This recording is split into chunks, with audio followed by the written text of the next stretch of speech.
এই বাংলাদেশ আর কখনো ভারতের করদলগত হবে না। এই বাংলাদেশকে ভারতের অঙ্গরাজ্য বানাবার স্বপ্ন পূরণ হবে না। কট্টরপন্থী হিন্দুত্ববাদের আখড়া বাংলাদেশে পরিণত করতে দেওয়া হবে না।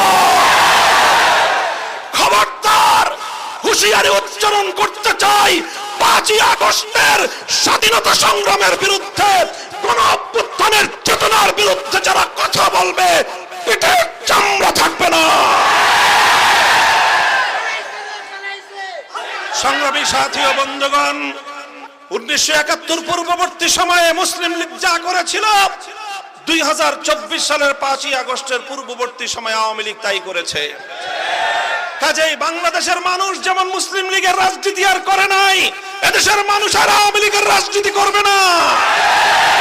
আওয়ামী লীগের রাজনীতি মানুষকে হত্যার রাজনীতি, আওয়ামী লীগের রাজনীতি লুটপাট আর দুর্নীতির রাজনীতি, আওয়ামী লীগের রাজনীতি সাম্প্রদায়িক উস্কানি দিয়ে সাম্প্রদায়িক সংঘাত তৈরি করবার রাজনীতি, আওয়ামী লীগের রাজনীতি গুম আর খুনের রাজনীতি, আওয়ামী লীগের রাজনীতি আমার তাগড়া তাগড়া যুবক সন্তানদেরকে মায়ের বুক থেকে কেড়ে নিয়ে গুমের রাজত্ব কায়েম করবার রাজনীতি।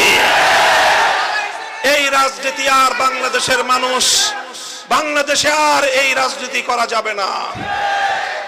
5ই আগস্টের এই বিপ্লবকে, বৈষম্য বিরোধী এই গণ অভ্যুত্থানকে এদেশের মানুষ বাংলাদেশের দ্বিতীয় স্বাধীনতা হিসেবে চিহ্নিত করেছে। আমিও বলতে চাই,